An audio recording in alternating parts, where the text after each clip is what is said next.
पूर्णमदः पूर्णमिदं पूर्णात् पूर्णमुदच्यते पूर्णस्य पूर्णमादाय पूर्णमेवावशिष्यते। ॐ शान्तिः शान्तिः शान्तिः।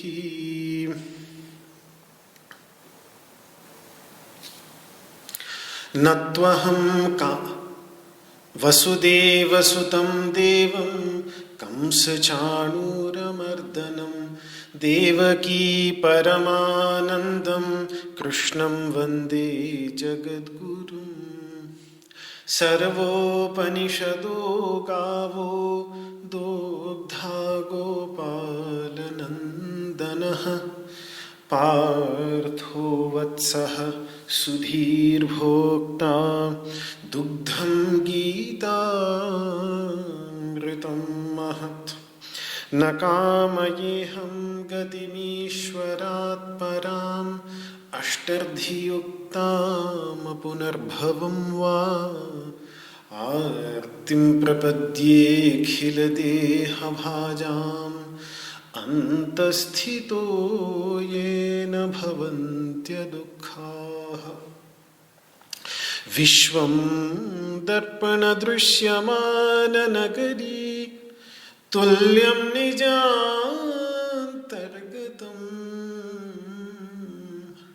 पश्यन्नात्मनि मायया बहिरिवोद्भूतं यथा निद्रया। यस्साक्षात् कुरुते प्रबोधसमये स्वात्मानमेवाद्वयम् तस्मै श्रीगुरुमूर्तये नमः इदं श्रीदक्षिणामूर्तये।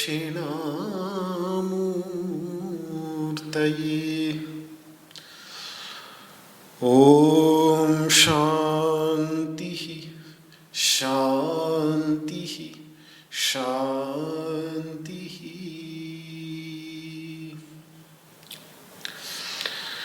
ओम नमो भगवते वासुदेवाय।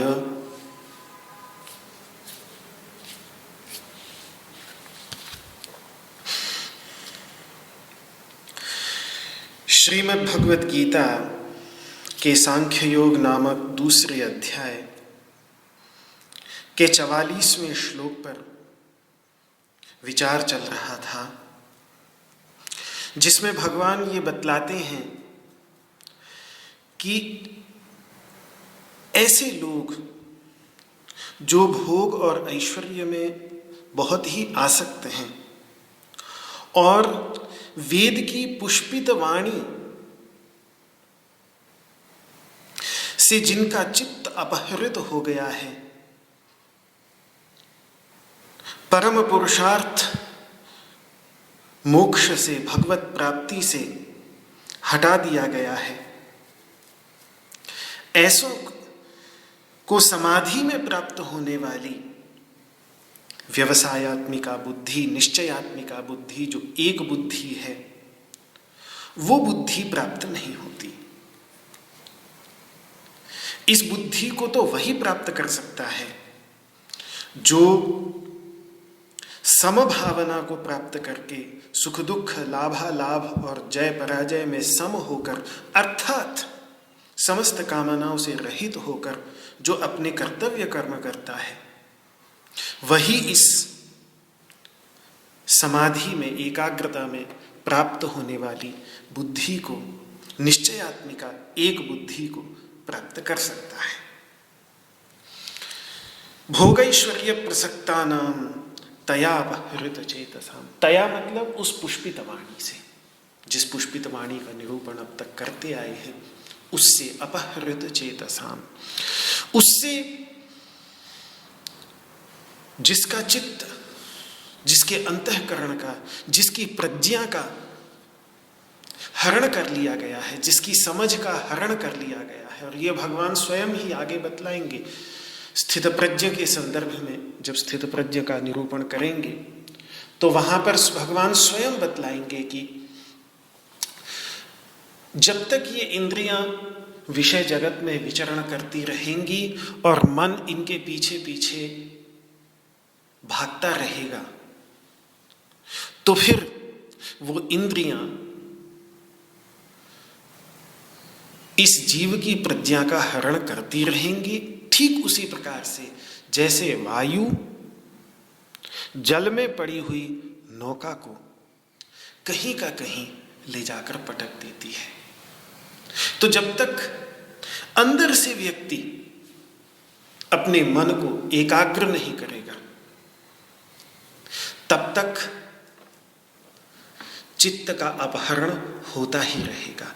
जब तक साधना द्वारा मन की एकाग्रता को नहीं बढ़ाएंगे, तब तक इंद्रियां मन का हरण करती ही रहेंगी। तब तक विषयों की आशा से उनकी बुद्धि भ्रमित होती ही रहेगी, उनका मन इधर उधर भटकता ही रहेगा। तो चूंकि उनका अंतःकरण अपहृत कर लिया गया है, अंतःकरण का अपहरण कर लिया गया है, इसीलिए फिर उनके अंतःकरण में विवेक और वैराग्य के लिए कोई स्थान नहीं होता। नान्यदस्तीति वादिनः, और कुछ है ही नहीं, यही उनका निर्णय होता है। उनके अंतःकरण में उस परमार्थ तत्व का विचार करने की कोई रुचि ही नहीं होती। वैसे तो हम में से प्रत्येक व्यक्ति आत्म तत्व का विचार कर सकता है, मानव मात्र में यह योग्यता रहती है। अपने स्वरूप का विचार कौन नहीं कर सकता, वो तो सबसे सरल है।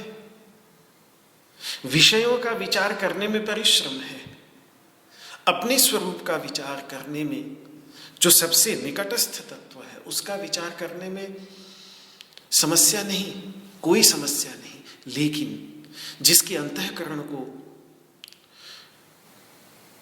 विषयों के प्रति आसक्ति ने अपहृत कर लिया, अपहृत जैसे बच्चे का अपहरण कर लें तो उसको माता पिता से अलग कर दें, इस प्रकार से ये मन, ये अंतःकरण जो आत्म तत्व के समीप रहना चाहिए था, उसको वहां से अपहरण करके विषय जगत में बाहर फेंक देते हैं। तो फिर वो उसके अंतर्गत वह योग्यता, अपने स्वरूप के विचार की योग्यता समाप्त हो जाती है। फिर वो अपने वास्तविक स्वरूप का विचार नहीं कर पाता। क्यों? क्योंकि विषयों के प्रति जो आसक्ति है, ये आशा कि इन विषयों में मुझे कुछ सुख मिलेगा, तो इसके परिणाम स्वरूप जो विषयों के पीछे जब तक दौड़ता रहेगा, तब तक आत्म तत्व का विचार नहीं करेगा, तब तक उसके आत्म तत्व के विचार में प्रवृत्ति ही नहीं होगी। अन्यथा एक छोटे से बालक में भी ये प्रश्न उठते हैं कि मैं कौन हूं, मेरा जन्म कैसे हुआ, मैं अस्तित्व में कैसे आया? बालक इस प्रकार के प्रश्न पूछता है अपने आप से। क्यों? क्योंकि अभी उसका मन, मुझे तो कम से कम ऐसा होता था, बाल्यावस्था में ये सब प्रश्न मन में उठते थे, लेकिन फिर जैसे जैसे बड़ा होता चला गया और फिर विषय जगत में रुचि बढ़ती चली गई, तो ये प्रश्न अनावश्यक से महसूस होने लगे। और फिर बहुत समय लगा, वर्षों लगे, जब जाकर दोबारा इन प्रश्नों ने आकर्षित किया। पर बाल्यावस्था में ये प्रश्न सहज, भले ही फिर माँ ने उत्तर कुछ और ही कि माँ मैं कहाँ से उत्पन्न हुआ, तो ऐसे ऐसे उत्तर कि घर से बाहर डलिया में एक हंस तुम्हें रख गया था, ऐसे ऐसे उत्तर भी सुनने को मिले बचपन में। और उसी को सच भी मानते रहे बहुत समय तक कि शायद ऐसा ही हुआ होगा, कोई दे गए, बहुत बड़े संत आए थे वो दे गए, बस ऐसे करके कुछ भी कहानी बना के। लेकिन प्रश्न बालक के मन में अवश्य अपने अस्तित्व को लेकर, अपने को लेकर, क्योंकि वो उसके लिए संपूर्ण जगत, ये सारा अनुभव, ये सब नया नया होता है तो बड़ा आश्चर्यचकित होता है, वो आश्चर्यवत पश्यति की स्थिति में होता है, तो ये सब प्रश्न उठते हैं उसके अंतर्गत। पर व्यवसायत्मिका बुद्धि समाधौ, समाधि में जो प्राप्त होने वाली व्यवसायत्मिका बुद्धि है, वो जो समाधि जो सांख्य और योग द्वारा प्राप्त की जाती है, एकाग्रता, उस एकाग्रता में उत्पन्न होने वाली जो आत्मतत्व निश्चयात्मिका बुद्धि है, वह ऐसे व्यक्तियों में नहीं रह सकती। या समाधि विषयक निश्चयात्मिका बुद्धि कि मुझे समाधि प्राप्त करनी है, मुझे एकाग्रता प्राप्त करनी है, चित्त को एकाग्र करना है, ऐसा निश्चय, एक निश्चय कि चाहे मैं कुछ भी करूंगा, चाहे कोई भी कार्य करूं, लेकिन उन सब कार्यों को करते समय मेरे मन में एकमात्र इच्छा यही है कि मेरा चित्त एकाग्र हो, मेरा चित्त समाहित हो। इस भावना के साथ मैं उन सारे कामों को करूंगा और मुझे कुछ नहीं चाहिए इस कार्य से, बस यही चाहिए कि उस अपने वास्तविक स्वरूप में दृढ़ निश्चय बनता चला जाए। जो भी मैं करूंगा, जो भी अपने कर्तव्य कर्म करूंगा, उन सब कर्तव्य कर्मों को करते समय स्वधर्म का अनुष्ठान करते हुए यही मेरा परम उद्देश्य, यही मेरा चरम उद्देश्य रहेगा, और सब कुछ दूसरी श्रेणी का होगा, गौण होगा, प्रधान यही रहेगा। ऐसी बुद्धि न विधीयते, ये जो पुष्पित वाणी से जिनके चित्त अपहृत हैं, पुष्पित वाणी से जिनके अंतःकरण का अपहरण हो चुका है, जो भोग और ऐश्वर्य की प्राप्ति में बहुत ही अधिक आसक्त हैं, उनको न विधीयते, उनको इस प्रकार की व्यवसायत्मिका बुद्धि प्राप्त नहीं हो सकती। समाधि में प्राप्त होने वाली ये व्यवसायत्मिका बुद्धि, अचल बुद्धि कब प्राप्त होगी, निश्चयात्मिका बुद्धि कब प्राप्त होगी, ये भगवान 53वें श्लोक तक अब इसके बाद बताएंगे।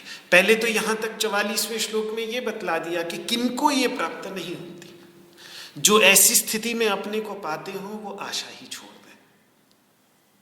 फिर प्राप्त किनको होती है, उसके लिए व्यक्ति को क्या करना होगा, ये बात 45वें श्लोक से लेकर 53वें श्लोक तक, कितने श्लोक हुए, 9 श्लोक हुए, तो 9 श्लोकों के अंतर्गत भगवान अब बतलाने जाएंगे। 3 श्लोकों में बतलाया कौन प्राप्त नहीं कर सकता, और अब 9 श्लोकों में बतलाएंगे कि कौन प्राप्त करता है और कैसे प्राप्त करता है। इसीलिए 53वें श्लोक में देखिए अंत में क्या कहेंगे, श्रुति विप्रतिपन्नाते, ये अलग अलग बातें सुन करके जो भ्रमित हो गई थी तुम्हारी बुद्धि, पुष्पित वाणियों को सुनकर जो बुद्धि भ्रमित थी, चाहे वो संसार की पुष्पित वाणी हो, संसार में भी पुष्पित, सिर्फ वेदों में पुष्पित वाणी हो ऐसा नहीं। वेदों का एक उदाहरण भगवान ने दिया कि वेद तक में भी पुष्पित वाणी होती है, उस तक से भी सावधान रहना है। तो संसार में तो पुष्पित वाणी है ही, वहाँ तो भरी पड़ी है। वहाँ तो जिसको देखो वो अपना मतलब निकालने के लिए, अपने स्वार्थ की सिद्धि करने के लिए, दूसरों को मोड़ने के लिए, दूसरों को लूटने के लिए पुष्पित वाणी ही बोले जा रहा है। व्यवहार पुष्पित वाणी से ही चलता है। यहाँ तो स्तुति, निंदा स्तुति के मूल में है ही यही। तो इन सब बातों को सुनकर जो हमारी बुद्धि भ्रमित हो रही है, वो जब अर्जुन तेरी बुद्धि यदा स्थास्यति निश्चला, जब निश्चल हो जाएगी, समाधावचला बुद्धि तदा योगम अवाप्स्यसि, समाहित हो जाने के बाद जब वो बुद्धि अचल हो जाएगी तब तू योग को प्राप्त करेगा। तो अंत में 53वें श्लोक में जाकर इस व्यवसायत्मिका बुद्धि की प्राप्ति कैसे होती है, ये भगवान 53वें श्लोक में जाकर बतलाएंगे। तो आगे के 9 श्लोकों में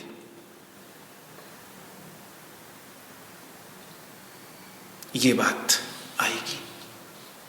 तो लेकिन इस प्रकार समाधि एवं एक निश्चयात्मिका बुद्धि से रहित होने के कारण ऐसे कर्मकांडियों की सारी यज्ञ,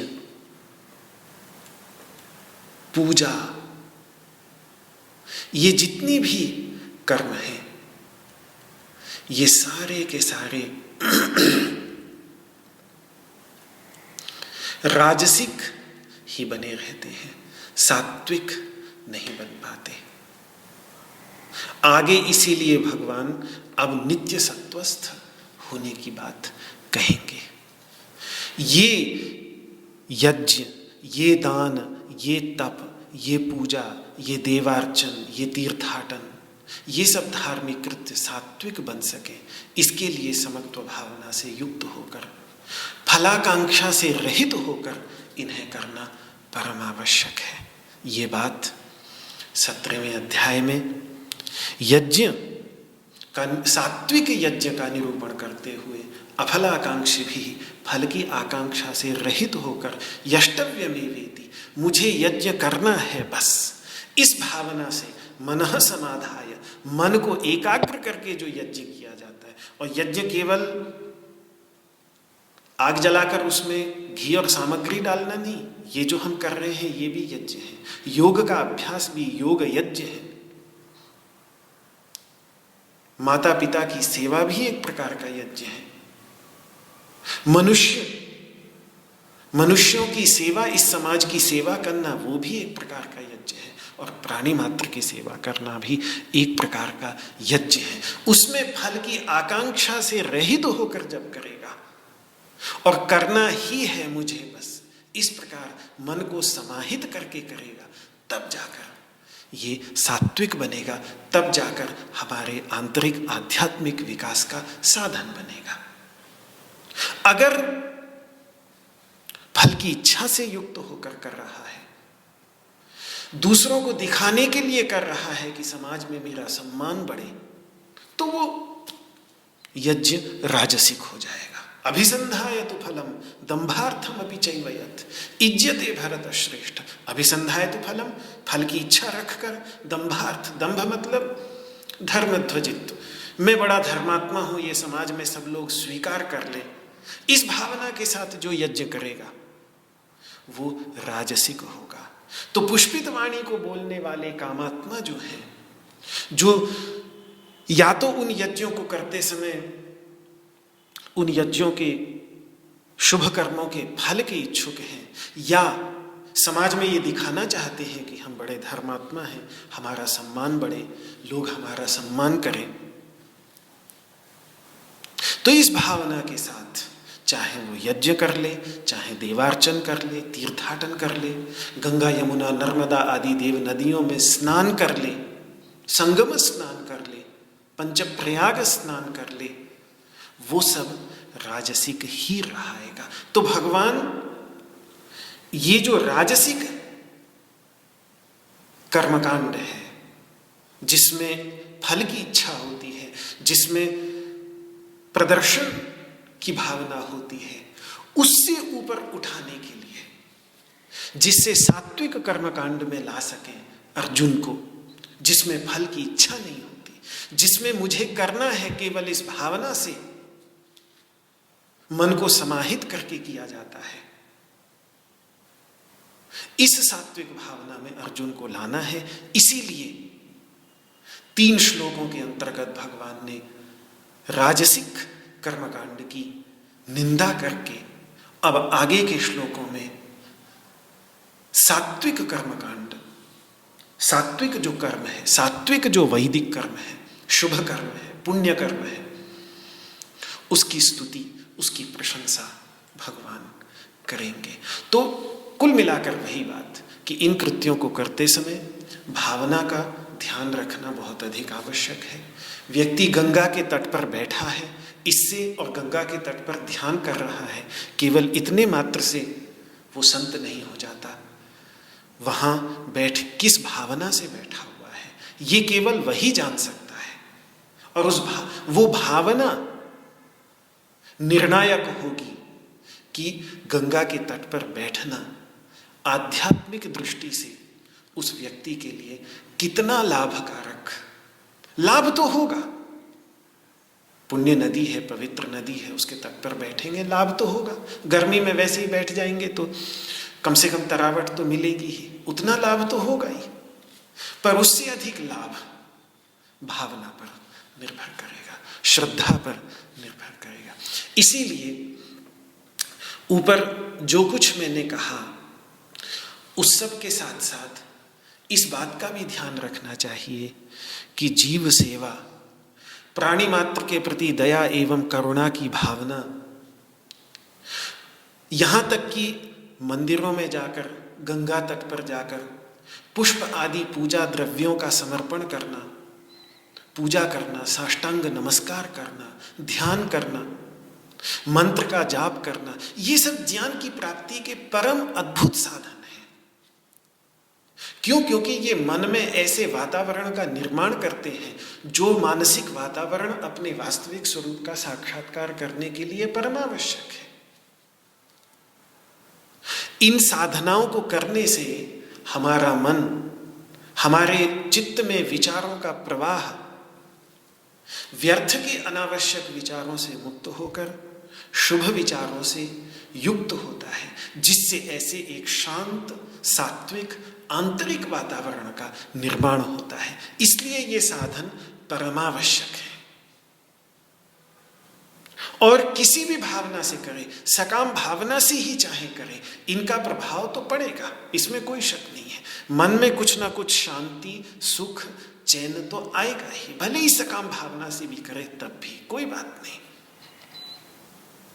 लेकिन निंदा जो यहाँ भगवान, आलोचना जो कर रहे हैं, वो केवल इस भावना से कर रहे हैं कि अर्जुन जैसा व्यक्ति जो इनका लंबे समय तक अभ्यास कर चुका है, अर्जुन है वो, सत्वगुण की उसमें प्रधानता है, और अर्जुन प्रतीक है उस साधक का जिसके जीवन में सत्वगुण की प्रधानता आ चुकी है। उससे भगवान बात कर रहे हैं।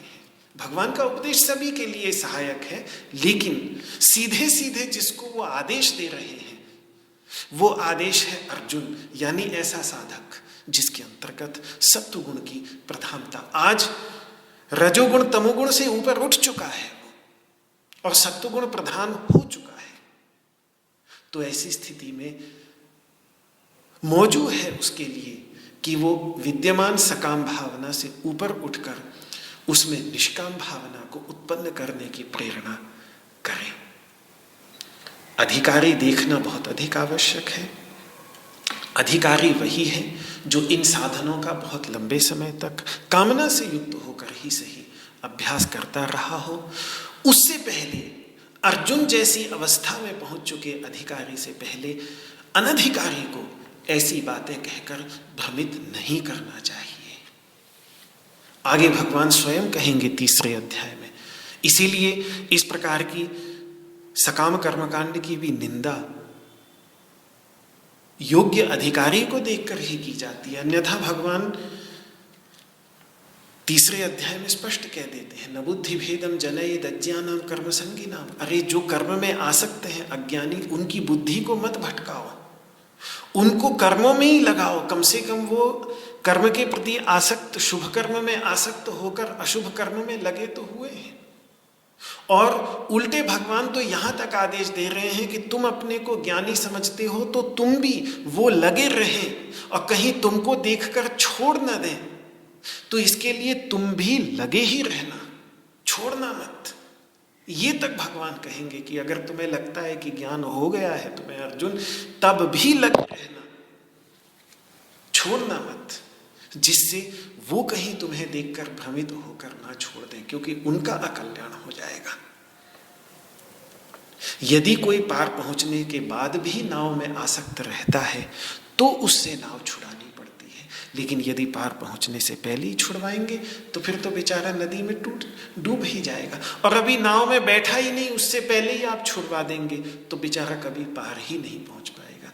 इसीलिए ऐसे उपदेश अधिकारी को देखकर किए जाते हैं। भगवान के सामने अधिकारी अर्जुन बिल्कुल स्पष्ट था, इसलिए वो बेबाक होके बोल सकते थे। और औपनिषद परंपरा के अंतर्गत हमेशा गुरु शिष्य संवाद एकांत में ही होता था, जहां गुरु शिष्य के अधिकारित्व का निश्चय करके उसके अनुसार ज्ञान देते थे। अगर आप प्राचीन औपनिषद परंपरा में देखेंगे तो कहीं भी आपको ये नहीं दिखेगा कि उपनिषदों के महर्षि बड़े बड़े भीड़ इकट्ठी करके उनको उपदेश देते हुए नहीं दिखते। वहाँ हमेशा एक सुनने वाला और एक बोलने वाला, बस दो, और फिर उसको ठीक तरीके से समझकर उसके लिए क्या योग्य है उसका उपदेश, केवल उसके लिए वो उपदेश करते थे। ये संघ को उपदेश करने की आज जो हम देखते हैं बड़ी मात्रा में लोगों को इकट्ठा करके जो उपदेश करने का, सबसे पहले इतिहास में कुछ तो देखने में आता है। एक उपनिषद है केवल जो मुझे ध्यान आ रही है जहाँ पर इस प्रकार का उपदेश देखने को मिल रहा है, वो है श्वेताश्वतर उपनिषद। एक उपनिषद है ऋषि संघ जुष्टम, वहाँ ऋषि संघ की बात है। बाकी किसी भी उपनिषद के अंतर्गत बड़ी मात्रा में सुनाने की चर्चा नहीं आती, गीता के अंतर्गत भी नहीं आती। पुराणों में खूब है, महाभारत में खूब है। महाभारत पुराण ये सब देखने में आते हैं कि महाभारत और पुराण किस प्रकार से शौनक आदि ऋषियों को, अगर सुखदेव जी भी सुना रहे हैं तो महाराजा परीक्षित भी हैं, अन्य भी सब लोग आए हैं। तो पुराणों के अंतर्गत ये दिखता है, लेकिन औपनिषद ज्ञान के अंतर्गत एक ही व्यक्ति हमेशा दिखता है। और उसके बाद पुराणों के बाद महाभारत आदि के बाद फिर बुद्ध के अंतर्गत भी बुद्ध भी संघ बना करके उपदेश करते थे, लेकिन वो भी उपाय कौशल्य का ध्यान रखते थे। किससे बात कर रहे हैं, जब एक व्यक्ति से बात कर रहे होते थे तो उस व्यक्ति के अनुरूप उसी की भाषा में उसको समझाने का प्रयास करते थे। तो ये उपदेश अधिकारी को देखकर किए जाते हैं। अर्जुन भगवान को इसका अधिकारी लग रहा है इसीलिए क्योंकि उसने राज्य के भोगों में, सुख वैभव में और यहाँ तक कि स्वर्ग के सुख तक के प्रति अपना वैराग्य प्रदर्शित कर चुका है। वो कह चुका है कि मुझे इनमें रुचि नहीं, और इनका प्रलोभन देकर भगवान ने उसको उसके शोक की निवृत्ति करनी भी चाहिए, लेकिन इनके प्रलोभन ने कुछ काम न किया। तो भगवान को दृढ़ निश्चय हो गया कि अर्जुन इस निष्काम कर्म योग का अधिकारी है, तो भगवान उसे ऐसा उपदेश कर रहे हैं। भगवान को आज लग रहा है कि अर्जुन निस्त्रय गुण्य यानी गुणातीत अवस्था को प्राप्त करने के लिए आवश्यक की जाने वाली जो कर्मयोग की साधना है, उस कर्मयोग की साधना के योग्य हो गया है। इसीलिए सकाम भावना से युक्त होकर किए गए कर्म की इतनी निंदा करने के बाद, आलोचना करने के बाद, अब वे मुख्य बिंदु पर आते हुए कहते हैं कि हे अर्जुन, तुम्हें तो तीनों गुणों से परे जाना है, तीनों गुणों के प्रभाव से अपने को मुक्त करना है। जब तक हम अपने मिस्त्री गुण्यो भव अर्जुन, जो अगले श्लोक के अंतर्गत भगवान कहेंगे, जब तक हम मन में विद्यमान अपने प्रतिबिंब जीव के साथ, हमारा जो वास्तविक स्वरूप है शुद्ध चैतन्य तत्व, उसका जो प्रतिबिंब पड़ रहा है अंतःकरण के अंतर्गत, उस जीव के साथ अपना तादात्म्य करते रहेंगे, तब तक त्रिगुणात्मक मन के प्रभाव से मुक्त नहीं रह सकेंगे। तालाब की सतह पर प्रतिबिंबित जो चांद है वो तो लहरों के कारण ऊपर नीचे होता रहेगा, चंचल रहेगा, उस चलायमान रहेगा, वो स्थिर कभी नहीं हो सकता। और यदि होता भी है थोड़ी देर के लिए, तो वो केवल थोड़ी देर के लिए ही होता है। केवल उतनी देर तक ही तालाब की सतह पर प्रतिबिंबित चांद शांत होगा, स्थिर होगा, जब तक हवा बंद है। जैसे ही हवा चलेगी लहरें उठने लगेंगी, तालाब की सतह पर प्रतिबिंबित जो चांद दिख रहा है तालाब में, वो दोबारा हिलने लगेगा। तो मन सत्वगुण की प्रधानता होने पर शांत हो जाएगा, तो हम भी अपने को शांत महसूस करेंगे। पर वो सत्वगुण की प्रधानता कब तक रहेगी? गुणों का स्वभाव ही चंचलता है। एक गुण की प्रधानता अधिक समय तक रह नहीं सकती। कितना भी कर ले व्यक्ति, कालांतर में अन्य गुण अवश्य प्रधान होंगे। कि सात्विक जीवन व्यतीत करने से ये होता है कि सत्वगुण की प्रधानता बहुत अधिक हो जाती है जीवन के अंतर्गत, लेकिन फिर भी रात में सोएगा तो तमोगुण की प्रधानता तो होगी ही, दिन में और कुछ कर्म करेगा तो रजोगुण की प्रधानता तो होगी ही। और जैसे ही रजोगुण तमोगुण की प्रधानता होगी, मन पुनः अशांत होने लग जाएगा। और फिर मन में प्रतिबिंबित जो जीव है, जिसके साथ हमारा तादात्म्य है, वो हिलने डुलने लगेगा मन के अशांत होने से, तो हम भी अपने को अशांत महसूस करने लगेंगे। मेरा मन अशांत हो रहा है, इसीलिए फिर मैं भी अपने को अशांत महसूस करने लगूंगा। ज्ञान से रहित व्यक्ति ध्यान के माध्यम से केवल इतनी दूर तक ही जा सकता है, इससे आगे ध्यान नहीं ले जा सकता, इससे आगे ज्ञान का सहारा लेना ही पड़ता है। ध्यान का अभ्यास, जिसको आज के समय में मेडिटेशन, माइंडफुलनेस, क्या क्या कह देते हैं, ये केवल इतनी ही दूर तक ले जा सकता है व्यक्ति को कि मन में सत्वगुण की प्रधानता करके मन को शांत कर देगा। लेकिन गुणातीत पर जाने के लिए ज्ञान की सीढ़ी, ज्ञान का आलंबन परम आवश्यक है। बिना ज्ञान के सत्वगुण से गुणातीत पर नहीं चढ़ा जा सकता। ज्ञान रहित ध्यान व्यक्ति को केवल इतनी दूर ले जा सकता है, कुछ समय तक मन शांत हो जाएगा। मन के साथ तादात्म्य होने के कारण हम अपने को भी शांत महसूस करेंगे, लेकिन फिर जैसे ही मन दोबारा अशांत होगा तो हम भी अपने को अशांत महसूस करने लगेंगे। ज्ञान रहित ध्यान केवल इतनी दूर ले जा सकता है। बुद्ध के शब्दों में कहें तो विपश्यना रहित शमथ अभ्यासी को केवल इतनी ही दूर ले जा सकता है। शमथ यानी एकाग्रता का अभ्यास, और विपश्यना वो गहरी अनुभूति, गहरा ज्ञान। तो एकाग्रता का अभ्यास केवल इतनी दूर ले जा सकता है। तो सत्वगुण के प्रभाव से जनित जो मन की शांति होगी, वो केवल तभी तक रहेगी जब तक सत्वगुण का प्रभाव है, जब तक सत्वगुण की प्रधानता है। अगर उस क्षणिक शांति से भी ऊपर उठना है, चिरस्थायी शांति को प्राप्त करना है, तो उसका एकमात्र साधन है कि मन में प्रतिबिंबित जो हो रहा है, मन में जो प्रतिबिंब पड़ रहा है, चिदाभास जिसको कह देते हैं, जीव कह देते हैं, उसके साथ तादात्म्य को तोड़कर जिसका वो प्रतिबिंब है उससे तादात्म्य बैठाना, उसके अंतर्गत आत्म भावना करना कि ये मैं हूं।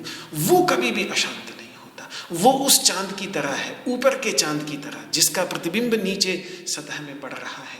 वो चांद, वो तो सदैव स्थिर है। बड़े से बड़े तूफान आ जाएं, पानी में सुनामी लहर, छोटी छोटी लहरें छोड़िए, सुनामी लहरें भी उठने लगे, तब भी वो शांत स्थिर ही रहेगा, उसको कोई फर्क नहीं पड़ेगा। पर दर्पण के समान समस्या में बिंब प्रतिबिंब के उदाहरण से समझाना यही चाह रहा हूं कि दर्पण के समान यहां भी समस्या वही है। दर्पण में जो दिख रहा है, जब मैं दर्पण में अपने को देखता हूं तो सामने दर्पण में जो दिख रहा है वो मैं नहीं, और जो मेरा सचमुच चेहरा है वह मुझे अपनी आंखों से दिखता नहीं। अपना चेहरा किसने देखा है, किसको दिखता है? और दर्पण में जो चेहरा दिख रहा है वो तो हम है नहीं, वो तो हमारे चेहरे का प्रतिबिंब मात्र है। और दर्पण का प्रतिबिंब कभी भी 100% निर्दुष्ट नहीं होता। निर्दुष्ट प्रतिबिंब पहले भी कह चुका हूं कि निर्दुष्ट प्रतिबिंब एकमात्र दर्पण जैसा प्राचीन काल में 16वीं शताब्दी से पहले बनता था, जिसमें एक विभिन्न धातुओं का मिश्रण पैदा करके और उसकी सतह को इतना परिमार्जित कर देते थे, इतना शोधित कर देते थे कि उस पर बिल्कुल अपना चेहरा दिखने लगता था। केवल ऐसा जो सामने से, क्योंकि ये आजकल हम जितने दर्पण भी प्रयोग करते हैं, ये सब दर्पणों में प्रतिबिंबन जो है वो ग्लास के पीछे होता है, आगे नहीं होता, क्योंकि जो कोटिंग होती है वो पीछे की ओर होती है। तो वो ग्लास में से जो प्रकाश की किरणें जाती हैं वो थोड़ा सा अपने पथ से भ्रष्ट हो जाती हैं। तो इसके परिणाम स्वरूप जो हमें स्वरूप उसमें दिखता है वो 100% बराबर नहीं होता। 100% बराबर जो है वो उन प्रकार के प्राचीन दर्पणों में होता है जो सामने से प्रतिबिंबित करते हों। और इस प्रकार के दर्पण, अब मुझे पता चला, पहले भी मैंने शायद आपसे जिक्र किया था कि दक्षिण भारत में बेंगलोर के पास कर्नाटक में एक गांव है, वहाँ अभी भी कुछ ऐसे कारीगर हैं जो जानते हैं कि उस प्रकार का दर्पण, और वही दर्पण मंगलकारक माना जाता है। वही वो दर्पण होता है जिसमें पति पत्नी विवाह करने के बाद सबसे पहले अपने मुख को उसी में देखते थे, तो वो समस्त अमंगलों की निवृत्ति करने वाला माना जाता था। वो जो दर्पण है वो 100% चेहरा। तो अब आप लगा लीजिए, अब सोचिए जरा कि हम सबों ने अपना चेहरा देखा है, लेकिन शायद जब तक हमने वो दर्पण नहीं देखा होगा वो वाला, तब तक शायद हम अपना चेहरा जो देख रहे हैं वो कहीं ना कहीं यथावत जैसा हमारा चेहरा वास्तव में है वो तो हमने कभी देखा ही नहीं। तो दर्पण के समान समस्या मन में भी यही है कि मन में प्रतिबिंबित होने वाला जो चैतन्य है, जो जीव है, वो तो हमें स्पष्ट भास रहा है, पर वह हम सचमुच में है नहीं। और जो हम सचमुच में हैं, जिसका प्रतिबिंब मन में पड़ रहा है, जो हमारा वास्तविक स्वरूप है, वो अनुभव का विषय नहीं बनता। क्यों? क्योंकि वो अनुभव का करने वाला है। पर ठीक है, जैसे दर्पण में अपने प्रतिबिंब को देखकर बहुत कुछ अपने चेहरे के विषय में समझा जा सकता है, उसी प्रकार से मन रूपी दर्पण में प्रतिबिंबित अपने स्वरूप को समझकर, उस पर ध्यान करके, उसके लिए अपने मन के दर्पण को जितना भी निर्दुष्ट कर सके, जितना भी उसको सत्वगुण प्रदान कर सके, उसमें रजोगुण की जो धूल है उसको हटा सके, तमोगुण के अंधकार को हटा सके, जिससे अपना स्वरूप जितना भी अधिक से अधिक निर्दुष्ट, अधिक से अधिक स्पष्ट देख सके, उतना तो देख ले। तो उस पर ध्यान करने से बहुत कुछ अपने वास्तविक स्वरूप के विषय में समझा जा सकता है। पर अंत में वहां से भी तादात्म्य हटाना होगा और यह अनुभूति उत्पन्न करनी होगी कि मैं ये नहीं, मैं त्वमपद वाच्यार्थ नहीं, जो मेरे अनुभव का विषय बन रहा है चैतन्य तत्व, मैं वो नहीं, मैं तो त्वमपद लक्ष्यार्थ तत्व हूं, वो अदृश्य सर्वव्यापक सत्ता हूं जिसका यह प्रतिबिंब मन में पड़ रहा है। मैं ये चांद चंद्रमा के साथ मन का संबंध है। ये चांद नहीं जिसको मैं सूर्य के प्रकाश में रात को देखता हूँ, बल्कि मैं वो सूर्य हूँ जो पीछे की ओर छुपा हुआ है, जो रात में दिखता नहीं लेकिन जो उस चांद को प्रकाशित किया है। दृश्य में उसे खोजना बंद करना होगा, अनुभूति का विषय बनने वाले जगत में उसे खोजना बंद करना होगा। उसके लिए अनुभव करने वाले को खोजना होगा, देखने वाले के रूप में, अनुभव करने वाले के रूप में, दृष्टा के रूप में उसे समझना होगा। तभी वो सचमुच में समझ में आएगा और व्यक्ति 3 गुणों के प्रभाव से मुक्त होकर गुणातीत अवस्था को प्राप्त कर पाएगा। रास्ता सत्वगुण से ही जाता है, ये महत्वपूर्ण बिंदु है, लेकिन आसान नहीं। उपनिषदों के ऋषि भी इस समस्या से जूझते हुए दिखते हैं, इसीलिए कह देते हैं न विजानीमो यथैतदनुशिष्यात्। केनोपनिषद में मुझे समझ नहीं आता कि मैं कैसे इसे सिखाऊं तुम्हें। केनोपनिषद का सामवेद का ऋषि कहता है, बस इतना कह सकता हूं कि वो विदित से भी भिन्न है और अविदित से भी भिन्न है। जो कुछ हमसे हमारे द्वारा जाना जाता है उससे भी भिन्न है, और जो कुछ हमें अज्ञात है, ज्ञात और अज्ञात, जाना हुआ और अनजाने दोनों से ही भिन्न है। क्यों? क्योंकि ये जानने वाला है। इसीलिए वो सावधान कर देते हैं कि यदि लगे कि मेरी समझ में आ गया पूरी तरह से, तो वहीं गड़बड़ी हो गई। यदि मन्यसे सुवेदेति, अगर तुम सोचते हो कि तुम्हारी ठीक तरीके से समझ में आ गया, तो अभी कम ही जानते हो। अभी हो सकता है तुमने त्वमपद वाच्यार्थ पर ही ध्यान किया है। जीव जो मन में विद्यमान चैतन्य तत्व है उसी पर ही तुमने ध्यान किया है, तो उसको तुम ठीक ठीक समझ गए होगे। दर्पण में जो तुम्हारा चेहरा प्रतिबिंबित हो रहा है उस प्रतिबिंब को तुम ठीक ठीक समझ गए होगे। ये सत्वगुण की अवस्था है, अभी गुणातीत की अवस्था प्राप्त नहीं हुई। उसके लिए तो दर्पण को किनारे करके, आंखें बंद करके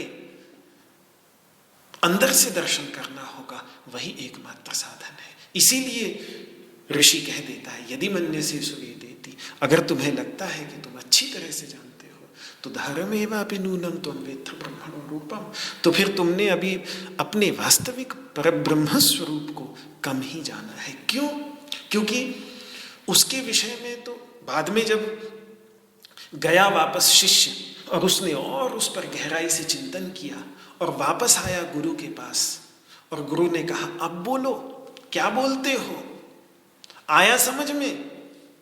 तो फिर वो इतना ही कहता है कि ना तो मेरे से ये कहते बन पा रहा है कि मैं इसे अच्छे से जानता हूं, और ना ये कहते बन पा रहा है कि मैं उसे नहीं जानता। बस कुछ कहा नहीं जा सकता, क्योंकि कहते ही समस्या आ जाती है। ना हम मन्ये सुवेदेति नो न वेदेति वेदचा। नहीं जानता ऐसा भी नहीं, क्यों? क्योंकि वो अविदित से भिन्न है। अपने आप को कौन नहीं जानता, और जानता हूं ऐसा भी नहीं, क्योंकि वो ज्ञात से, जाने हुए से भिन्न है। और अंत में सिंह गर्जना करता है शिष्य वहां सामवेद की केनोपनिषद में कि जो भी जानेगा वो ऐसे ही जानेगा, हम में से जो भी जानेगा वो ऐसे ही जानेगा।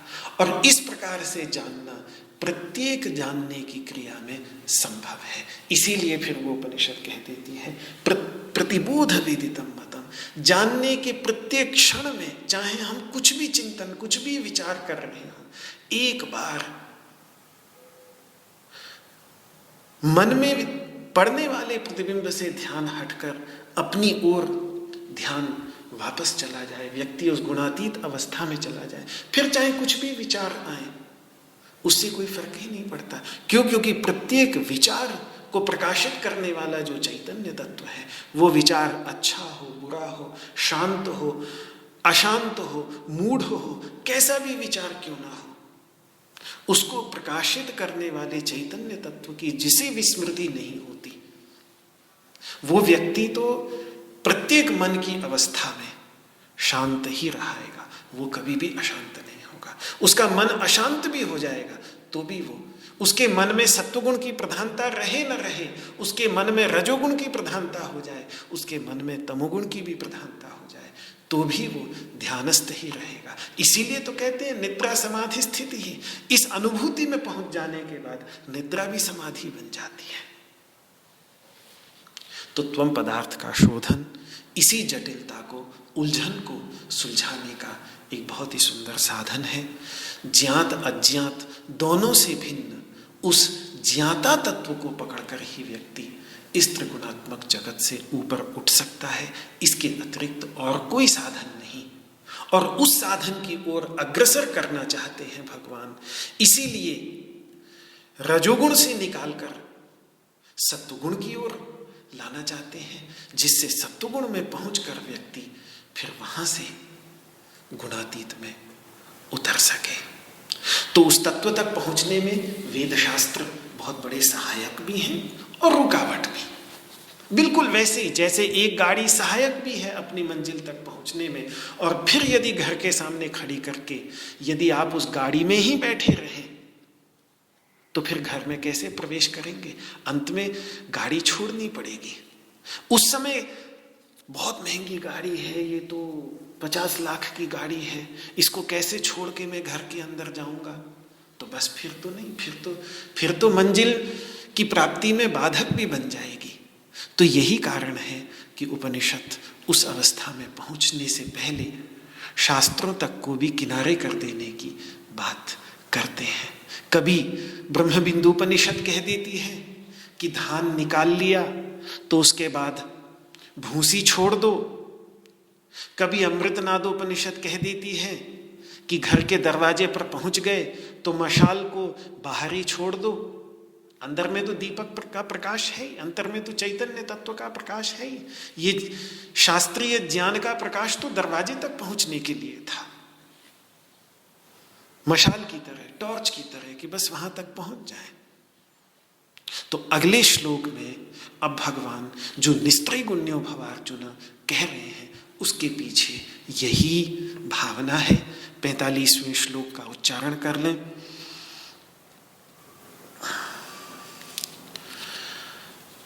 दूसरे अध्याय का 45वां श्लोक। त्रैगुण्य विषया वेदा निस्त्रैगुण्यो भवार्जुन निर्द्वन्द्वो नित्यसत्त्वस्थो निर्योगक्षेम आत्मवान्। त्रैगुण्य विषया वेदा निस्त्रैगुण्यो भवार्जुन निर्द्वन्द्वो नित्यसत्त्वस्थो निर्योगक्षेम आत्मवान्। त्रैगुण्य विषया वेदा निस्त्रैगुण्यो भवार्जुन निर्द्वन्द्वो नित्यसत्त्वस्थो निर्योगक्षेम आत्मवान्। अर्जुन को संबोधित कर रहे हैं, केवल अर्जुन को, ऐसे साधक को जो सत्वगुण प्रधान हो चुका है, कि हे अर्जुन, ये वेद तीनों गुणों के संघात विषयक ही है। सत्वगुण, रजोगुण, तमोगुण तक ही सीमित है। त्रैगुण्य शब्द का प्रयोग कर रहे हैं। बिल्कुल अब दोबारा से भगवान, अभी सांख्य योग ही चल रहा है, दूसरा अध्याय है, सांख्य योग है, यहां सांख्य दर्शन की ही शब्दावली का प्रयोग है। बिल्कुल त्रैगुण्य शब्द का प्रयोग सांख्य के ग्रंथों में खूब होता है, और वहीं होता है केवल सांख्य के ग्रंथों में। वास्तव में तीन गुण की विचारधारा ही सांख्य की खोज है। त्रिगुणात्मिका प्रकृति का विचार सांख्य की ही देन है। जैसे ही आप तीन गुण की बात करने लगते हैं तो आप तुरंत महर्षि कपिल के उपदेशों से विचार लेने लगते हैं। तो जैसे ही भगवान श्री कृष्ण त्रैगुण्य की बात कर रहे हैं, तुरंत, और वे स्वयं ही है, कपिल भी वे स्वयं ही है, सिद्धानाम कपिलो मुनि, उन्होंने अपनी ही विभूतियों में, जैसे वृष्णि नाम वासुदेवोस्मि, वृष्णि वंशियों में मैं वसुदेव का पुत्र कृष्ण हूं, उसी प्रकार से शस्त्रास्त्र को धारण करने वालों में मैं राम हूं, और इसी प्रकार से सिद्धों में मैं ही कपिल हूं। तो दोबारा वही सांख्य की भाषा भगवान बोल रहे हैं कि त्रैगुण्य विषया वेदा, वेदों के विषय तीनों गुणों तक ही सीमित हैं। अर्जुन, तुम्हें तो तीनों गुणों से ऊपर उठना है। वही जिसको सांख्य कैवल्य कह देता है, जब जीव पुरुष चैतन्य प्रकृति जो त्रिगुणात्मिका प्रकृति है उसके प्रभाव से मुक्त होकर उनके जो तीन रंग हैं, लाल सफेद और काला, उन तीनों रंगों से मुक्त होकर, सफेद रंग से भी मुक्त होकर, पारदर्शक शुद्ध स्फटिक मणि के समान जो उसका वास्तविक स्वरूप है, उसमें तुम्हें स्थित होना है। सफेद रंग भी छोड़ना है, लेकिन सफेद पारदर्शक के सबसे समीपस्थ है, लाल और काले से अधिक। वो आखिरी चरण वही है, पारदर्शक होने से पहले। इसीलिए निर्द्वंद्वः, निर्द्वंद्वो भव, द्वंद्व जो बतलाए पीछे, सुख दुखे समे कृत्वा लाभा लाभौ जया जयो, ये जो द्वंद्व बतलाए, इन द्वंद्वों से रहित। ये भव शब्द सब जगह जुड़ जाएगा, आदेश है सब जगह, निस्त्रैगुण्यो भव। हे अर्जुन, निस्त्रैगुण्य हो जाओ। उसके लिए क्या करूं प्रभु?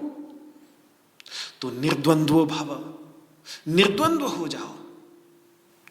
मतलब अगर कैवल्य प्राप्त करना है तो समत्व को प्राप्त करो। निस्त्रैगुण्य मतलब कैवल्य, और निर्द्वंद्व मतलब समत्व। भाई समत्व प्राप्त करने, मेरे तो समत्व नहीं होता मेरे से, तो मैं क्या करूं? तो वो भी नहीं होता, तो नित्य सत्वस्थ हो, फिर अपने सत्वगुण को बढ़ाओ, नित्य सत्वस्थो भव। नित्य ऐसा अपने सत्वगुण को ऐसा बढ़ाओ कि वो नित्य बना रहे जीवन के अंतर्गत। तब तक पूरी तरह से द्वंद्व में समभावना नहीं हो जाती और निस्त्रैगुण्य अवस्था को नहीं प्राप्त कर लेते, उसके बाद कोई फर्क नहीं पड़ता। उसके बाद न द्वेष्टि संप्रवृत्तानि न निवृत्तानि कांक्षति, गुणातीत व्यक्ति को कोई फर्क नहीं पड़ता। सतोगुण रहे जाए, सतोगुण की मर्जी। प्रकाशम च प्रवृत्तिम च मोहमेव च पांडव न द्वेष्टि संप्रवृत्तानि न निवृत्तानि। प्रकाश ज्ञान आ रहा है, जा रहा है, कोई बात नहीं। प्रवृत्ति हो रही है, नहीं हो रही है, कोई बात नहीं।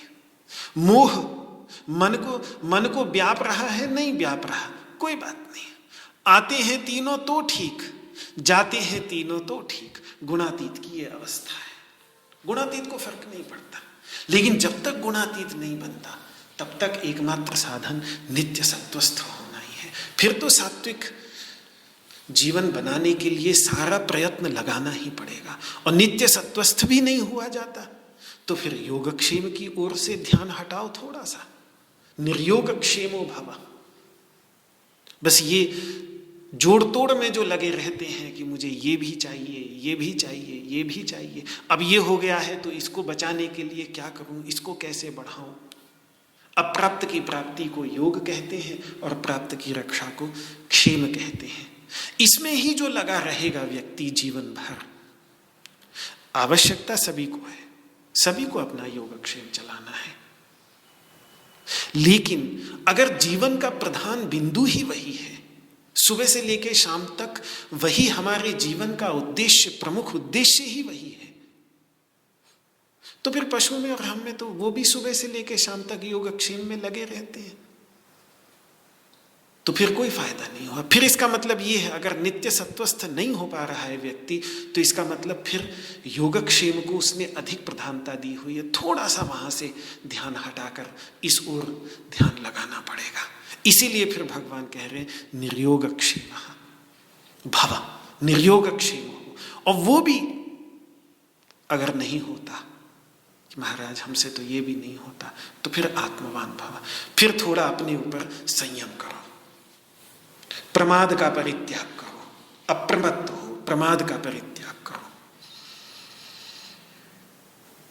इन सब बिंदुओं पर लंबी चर्चा होगी, क्योंकि साधना का ये बहुत ही एक के बाद एक जो आदेश दे रहे हैं भगवान।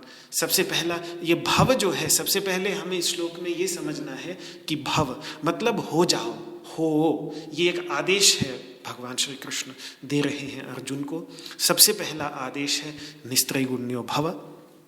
वो कठिन लगता है तो निर्द्वंद्वो भव, वो कठिन लगता है तो उसका साधन है नित्य सत्वस्थो भव, वो कठिन लगता है तो उसका साधन है निर्योग क्षेमो भव, और वो भी कठिन लगता है तो उसका साधन है आत्मवान भव।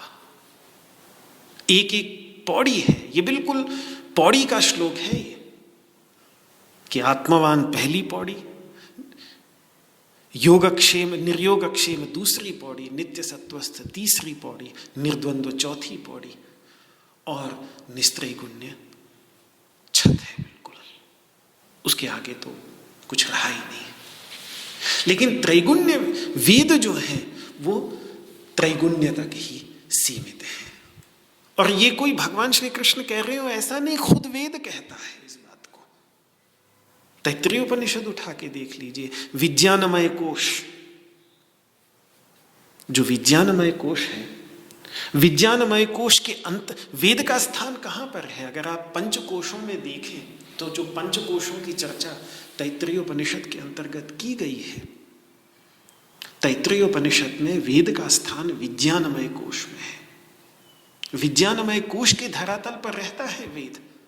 आनंदमय कोश में वेद की गति नहीं है। आनंदमय कोश वेद से अतीत तत्व है। वेद विज्ञानमय कोश तक ही सीमित है। वेद की पहुंच विज्ञानमय कोश तक ही है।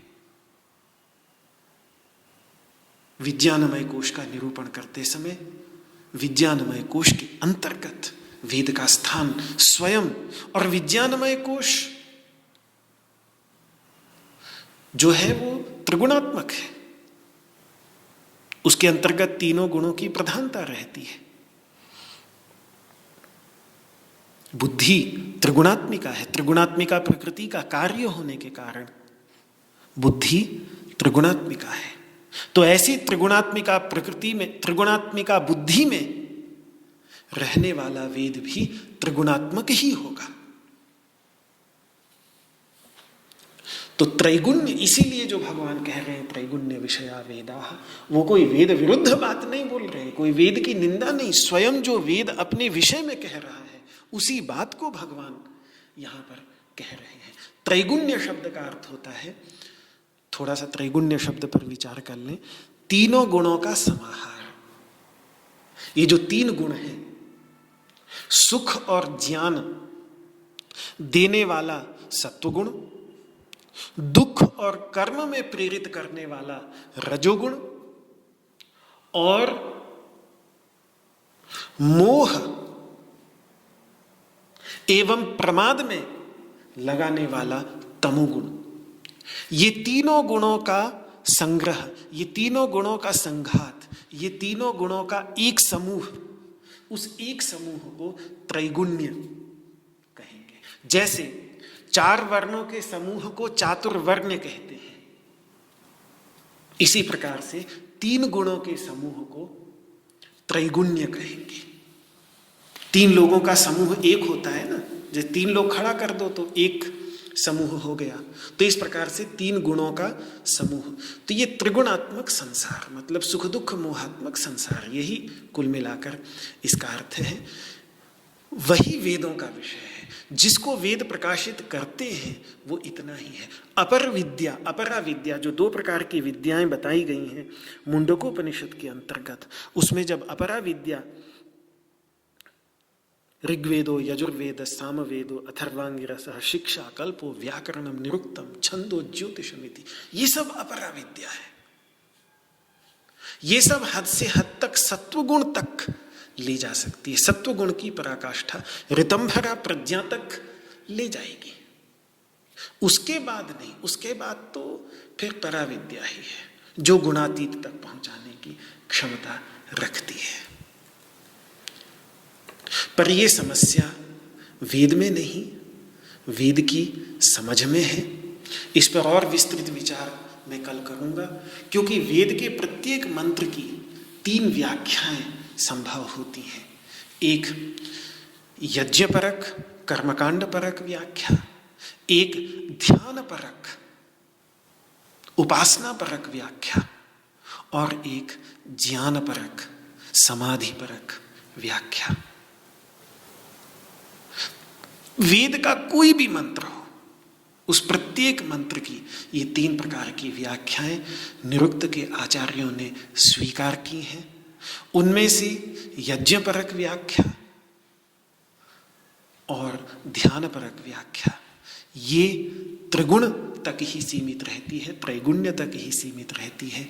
ज्ञानपरक व्याख्या जो है वही वास्तव में गुणातीत की ओर लेके जाती है। तो समस्या वेद में नहीं, वेद की समझ में है। लेकिन इस पर कुछ और विचार कि किस प्रकार से, मैं बहुत सरल उदाहरण दे करके आपको समझाने का प्रयास करूंगा कि किस प्रकार से वेद के प्रत्येक मंत्र की ये बातें, अब क्योंकि वेदों की चर्चा ही नहीं होती, वेदों के विषय में हम चर्चा ही बहुत कम करते हैं, लेकिन बहुत ही सुंदर, बड़े ही अद्भुत ग्रंथ हैं। भारतीय अध्यात्म की आधारशिला वही वेद है। गीता भारत में अस्तित्व में आई, उपनिषद भारत में अस्तित्व में आए तो वो इसीलिए क्योंकि वेदों ने वो जमीन तैयार की। बौद्ध वेदों की निंदा कर लें, लेकिन बुद्ध कभी अस्तित्व में आ ही नहीं सकते थे यदि वेदों ने वो जमीन तैयार न की होती। 24 तीर्थंकर भारतवर्ष के अंतर्गत उत्पन्न हुए तो इसीलिए हुए क्योंकि वैदिक ऋषियों ने एक वो जमीन तैयार की। बड़े बड़े अवतार जो इस धरा पर अवतरित हुए भारत भूमि के अंतर्गत, वो इसीलिए क्योंकि वेदों ने इस धरा को तैयार किया। अगर 10 गुरुओं ने जन्म लिया, गुरु नानक देव से लेकर गुरु गोविंद सिंह तक इस भारत भूमि के ऊपर, तो वो इसीलिए क्योंकि वेदों ने वो धरा तैयार की। तो वेदों के लिए हम कह रहे हो आज भले ही ये एक बहुत ही निहित अर्थ है, एक उसका एक बहुत ही विशिष्ट उद्देश्य है भगवान का, लेकिन जो वेदों ने दिया है भारत भूमि को, उसकी बराबरी और कुछ नहीं कर सकता। अगर अध्यात्म की दृष्टि से भारत हमेशा से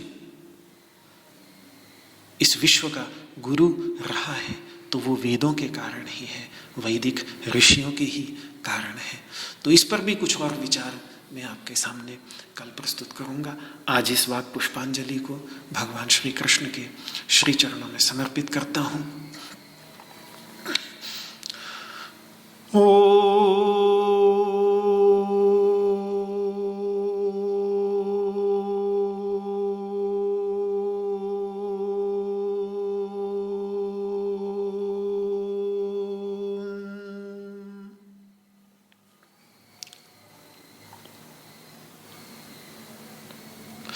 सर्वे भवन्तु सुखिनः, सर्वे सन्तु निरामयाः, सर्वे भद्राणि पश्यन्तु, मा कश्चित् दुःखभाग् भवेत्।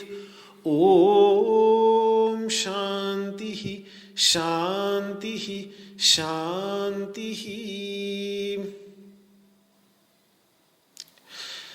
न त्वहं कामये राज्यं न स्वर्गं न पुनर्भवं, कामये दुःखतप्तानां प्राणिनामार्तिनाशनम्। श्री कृष्णार्पणमस्तु। आपको मेरा हाथ जोड़ करके प्रणाम। जय श्री कृष्ण, जय श्री कृष्ण, जय श्री कृष्ण।